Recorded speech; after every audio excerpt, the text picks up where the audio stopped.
बिस्मिल्लाहिर्रहमानिर्रहीम। अस्सलामुअलैकुम वरहमतुल्लाहि वबरकातुहू। स्टूडेंट्स, ये लेक्चर नंबर 7 है हमारा केमिस्ट्री का, और हम आज जो टॉपिक डिस्कस करने वाले हैं वो है मिक्सचर। तो चलिए बुक की जानिब बढ़ते हैं। इससे पहले जो हम टॉपिक डिस्कस कर रहे थे वो था जी कंपाउंड का, और अब हमारे पास है मिक्सचर।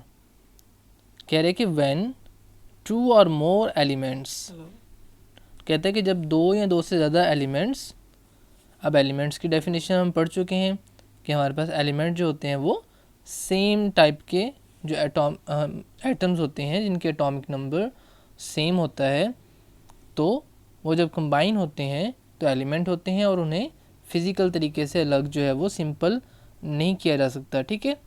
और कंपाउंड की हम जो है इससे पिछले लेक्चर में डिस्कस करके आए हैं कि कंपाउंड क्या होते हैं हमारे पास, सेम टाइप ऑफ एटम जब केमिकली मिलते हैं bye fixed ratio of mass, तो वो फिर क्या बनाते हैं जी, compounds.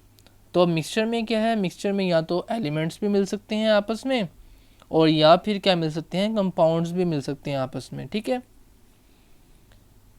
Mix up physically without any fixed ratio.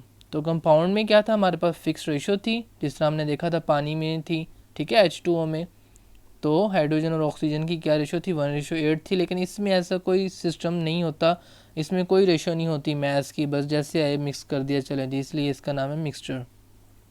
They form a mixture, तो फिर हमारे पास क्या बन जाता है जी, मिक्सचर बन जाता है। ये तो थी डेफिनेशन, इसको हम हाईलाइट कर लेते हैं कि जी व्हेन टू और मोर एलिमेंट्स और compounds mix up physically without any fixed ratio they form a mixture. ठीक है जी। अब तो क्या मिलेंगे, ये फिज़िकली मिलेंगे। ठीक है, फिज़िकली में क्या होता है हमारे पास, उनका जो कलर है, जो स्मेल है, ठीक है, उसके बाद जो टेस्ट है, हार्डनेस है, मेल्टिंग और बॉइलिंग पॉइंट है, इनके ऊपर चेंजिंग आ सकती है। ठीक है। और लेकिन जो केमिकली इनके दरमियान बॉन्डिंग नहीं होगी, ना तो कोई केमिकली बॉन्ड बनेगा इनके दरमियान, और ना ही कोई केमिकल चेंज होगी इनके दरमियान। ठीक है। तो फिर कह रहा है जी on mixing up the component substances retain their own chemical identities and properties। कह रहे कि जब इन्हें मिक्स हम करेंगे तो जो कंपोनेंट होंगे जो इनके जिनसे ये मिलके बना होगा मिक्सचर, तो वो क्या करेंगे, रिटेन करेंगे। ठीक है, क्या रिटेन करेंगे, their own chemical identities and properties. तो उनकी एक अपनी शनाख्त होगी और उनकी अपनी खसूसियात जो होंगी उनको जो है वो अटेन करेंगे, उनको रखेंगे, ये नहीं कि लूज़ कर देंगे। ठीक है, जिस तरह केमिकल जब मिलते हैं तो वो एक नई चीज़ बन जाती है। ठीक है, वो अपनी शनाख्त खो देते हैं, लेकिन मिक्सचर में ऐसा नहीं होगा। मिक्सचर में उनकी एक अपनी शनाख्त जो है वो बरकरार रहेगी। The mixture can be separated into parent components by physical method such as distillation, filtration. ठीक है, पहले डिस्टिलेशन को डिस्कस कर लेते हैं। कह रहे हैं कि जी मिक्सचर जो है हमारे पास, उनको हम सेपरेट अलग अलग कर सकते हैं पेरेंट कंपोनेंट्स में। अब पेरेंट कंपोनेंट यानी जिनसे मिलके ये चीज़ बनी होगी। ठीक है, बाय फिजिकल मेथड, यानी कि हम फिजिकली तरीके से। फिजिकल मेथड कौन कौन से हैं, पहले वो डिस्कस कर रहे हैं डिस्टिलेशन। अब डिस्टिलेशन में क्या होता है जी, डिस्टिलेशन में हम लिक्विड को प्योरीफाई करते हैं by process of heating and cooling. तो उसको गर्म और ठंडा करके जो है उसको हम अलग अलग कर लेते हैं। फिर है जी फिल्ट्रेशन। अब फिल्ट्रेशन में हम क्या करते हैं, फ़िल्टर करते हैं, छानते हैं और चीज़ें जो है उसको अलग अलग कर लेते हैं। उसके बाद है जी एवेपोरेशन। एवेपोरेशन जैसा कि नेम से जाहिर है कि इसमें क्या होता है जी, लिक्विड इनटू वेपर्स। एक प्रोसेस है जिसमें लिक्विड को वेपर्स में चेंज किया जाता है और उसके ज़रिए उनको प्योरीफाई किया जाता है, सेपरेट किया जाता है। उसके बाद है जी क्रिस्टलाइजेशन। अब क्रिस्टलाइजेशन क्या होती है जी, क्रिस्टलाइजेशन में हम क्या करते हैं, बेसिकली होता क्या है कि हमारे पास एटम्स और मॉलिक्यूल जो होते हैं वो हाईली ऑर्गेनाइज्ड हो जाते हैं इनटू स्ट्रक्चर, और हाईली ऑर्गेनाइज्ड होकर मिलके एक स्ट्रक्चर बना देते हैं जिसे हम क्या कहते हैं, क्रिस्टल। जैसे कि आप जो है वो शुगर जो है घर में होगी, चीनी, तो उसकी क्रिस्टल्स होती हैं छोटी छोटी। ठीक है। उसके बाद है हमारे पास एंड मैग्नेटाइजेशन।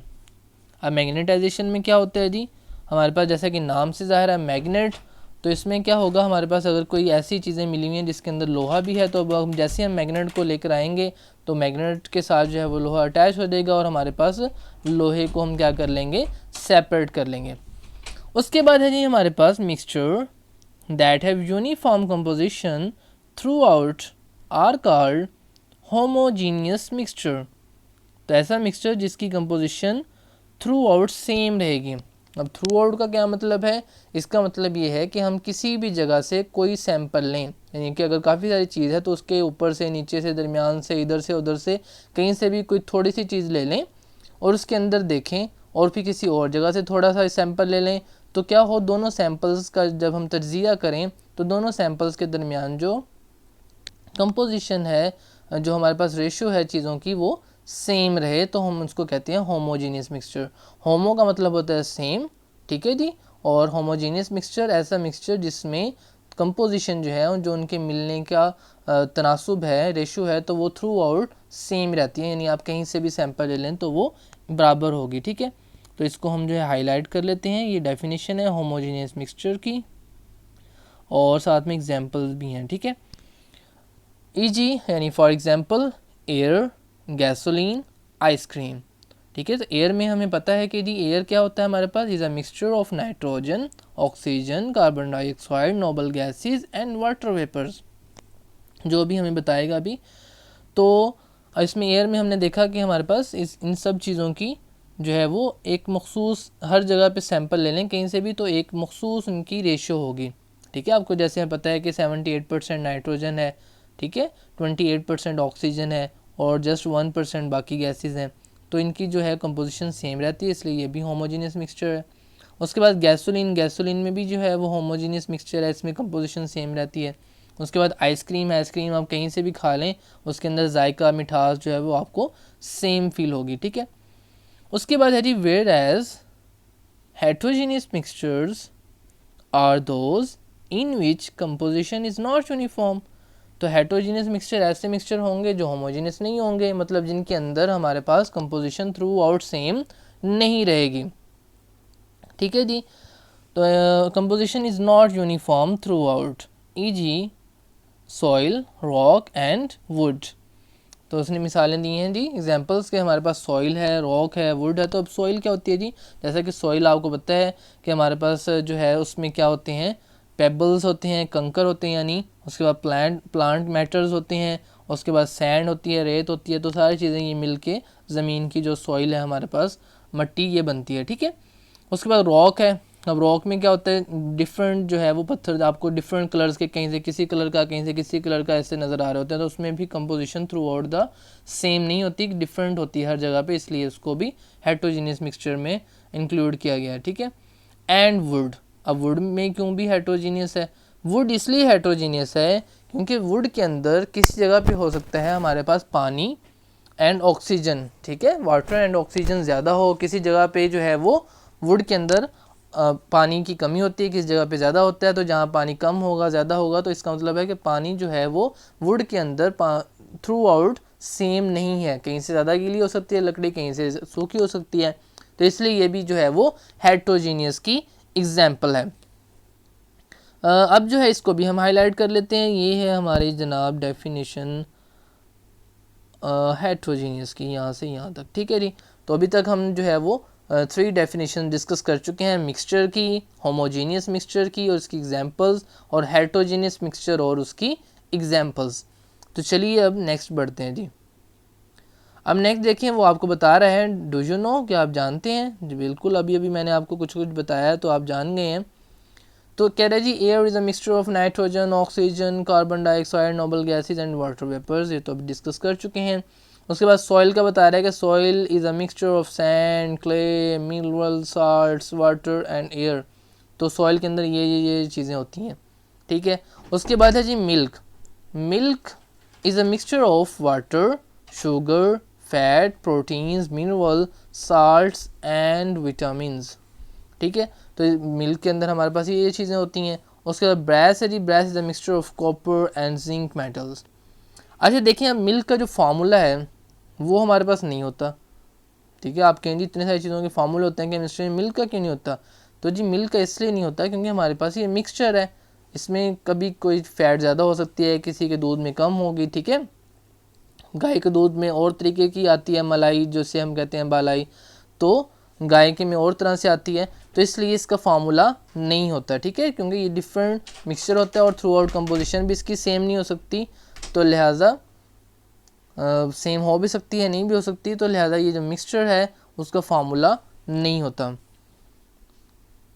तो जी अब जो है हम नेक्स्ट बढ़ते हैं difference between compound and mixture. अब जी कंपाउंड और मिक्सचर के दरमियान जो डिफरेंस आ रहा है ये बहुत इंपॉर्टेंट है, आ जाता है लॉन्ग क्वेश्चन में, तो इसे गौर से हम जो है वो डिस्कस करते हैं। सबसे पहला पॉइंट डिस्कस करने जा रहे हैं जी, कह रहे हैं जी it is formed by a chemical combination of atoms of the element. तो कहते हैं जी हमें पता है कंपाउंड, हम लेक्चर नंबर, इससे जो प्रीवियस लेक्चर था लेक्चर नंबर 6 उसमें डिस्कस कर चुके थे कि कम्बिनेशन जो होता है एलिमेंट्स का बाय फिक्स्ड रेशो से बनता है, ठीक है। तो अभी आपने वो फिक्स्ड रेशो वाला नहीं बताना, उसका हम एक और पॉइंट बनाएंगे। तो अभी आपने क्या कहना है जी, it is found by chemical combination of atoms of the element, ठीक है जी।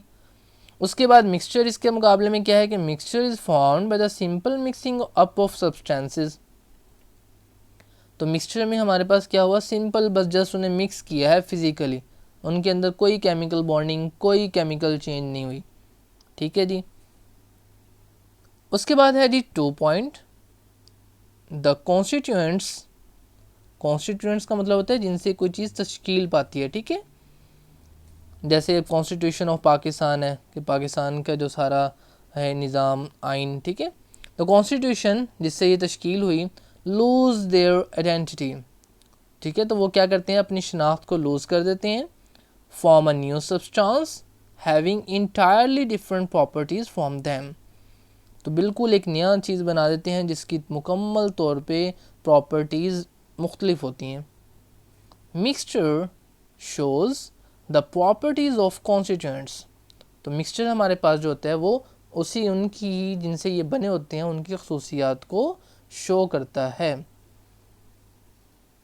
उसके बाद है जी 3rd पॉइंट, इसमें क्या होता है, compounds always have fixed ratio, fixed composition by mass.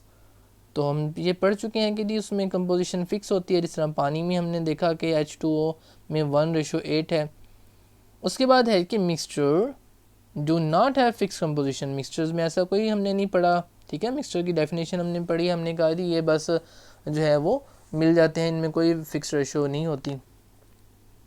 जब फिक्स रेशो नहीं होती तो फिक्स कंपोजिशन भी नहीं होगी, ठीक है। फिर उसके बाद है जी हमारे पास 4th point, the components can not be separated by the physical mean. तो हम ये डिस्कस कर चुके थे जब हमने कंपाउंड्स पढ़ा था कि इनको फिजिकली तरीके से अलहदा नहीं किया जा सकता, ठीक है। और मिक्सचर में क्या, मिक्सचर में हम पढ़ चुके हैं कि हमारे पास distillation, filtration, evaporation, crystallisation and magnetisation इनके ज़रिए कर सकते हैं। तो the components can be separated by simple physical methods, ठीक है। आपने वो लिखने नहीं है, जस्ट आपने ये लिखना है, मैं समझाने के लिए आपको बता रहा हूँ कि किन किन तरीक़ों से किया जा सकता है। उसके बाद है हमारे पास 5th point, every compound is separated by a chemical formula, represented by a chemical formula. तो कंपाउंड में क्या होता है, हमारे पास जो भी हमारे पास कंपाउंड बनता है उसका केमिकल फार्मूला होता है। अब केमिकल फार्मूला 2 तरह के हमने पढ़े थे कल, फार्मूला यूनिट, जो आयनिक हमारे पास बनते हैं उनका फार्मूला यूनिट होता है, और जो हमारे पास कोवलेंट होते हैं उनका मॉलिक्यूलर फार्मूला होता है। और इस तरफ मिक्सचर की तरफ अगर हम देखते हैं तो it consist of 2 or more components and does not have any chemical formula. जिससे मैंने बताया आपको कि मिल्क जो हमारे पास दूध है उसका कोई फार्मूला नहीं होता, क्योंकि उसमें 2 या 2 से ज़्यादा मिले होते हैं और उनके अंदर कोई ख़ास कंपोजिशन भी नहीं होती, तो इसलिए उसका कोई फार्मूला नहीं होता, ठीक है। क्योंकि अगर हम एक फार्मूला बना लें और उसमें वो थोड़ी सी फैट ज़्यादा हो गई तो फार्मूला तो गड़बड़ हो जाएगा, ठीक है। तो अब जनाब हम बढ़ते हैं next, compounds have homogeneous composition. तो इसमें क्या होता है, कंपाउंड्स में हमारे पास होमोजीनियस कंपोजिशन होती है, यानी कि हमारे पास सेम कंपोजिशन रहती है थ्रू आउट द सैम्पल। यानी हम कहीं से भी सैम्पल ले लें तो उसके अंदर जो अज्जा होंगे उनकी जो हमारे पास मैस होगा वो सेम होगा, ठीक है, रेशो यानी सेम होगी, ठीक है, मैसेस की। और इस तरफ अगर हम देखें तो दे मे हैव होमोजीनियस और हेट्रोजीनियस इन कंपोजिशन। तो ये जो है होमो भी हो सकते हैं, इनमें सेम भी हो सकती है, जैसे हमने एयर पढ़ा, ठीक है, और गैसोलीन पढ़ा, आइसक्रीम पढ़ा, और जो है हेट्रोजीनियस में हमने वुड, रॉक, सॉइल पढ़ा।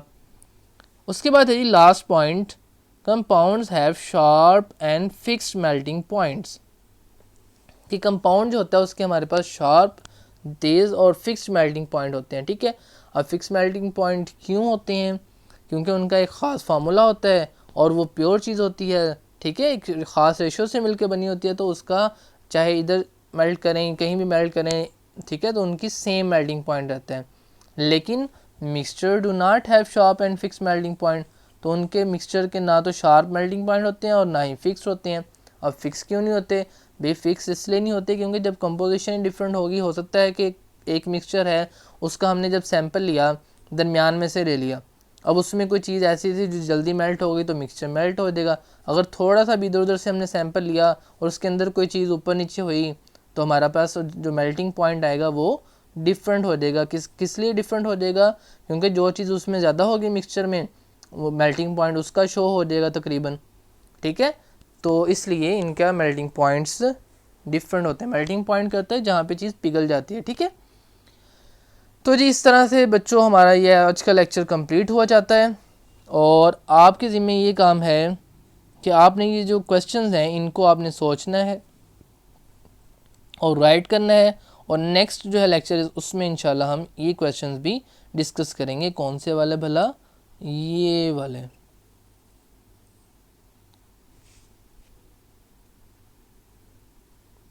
ठीक है जी। और मिलते हैं जी इंशाल्लाह नेक्स्ट लेक्चर में। दुआ में याद रखिएगा और खूब दिल लगा कर पढ़ें।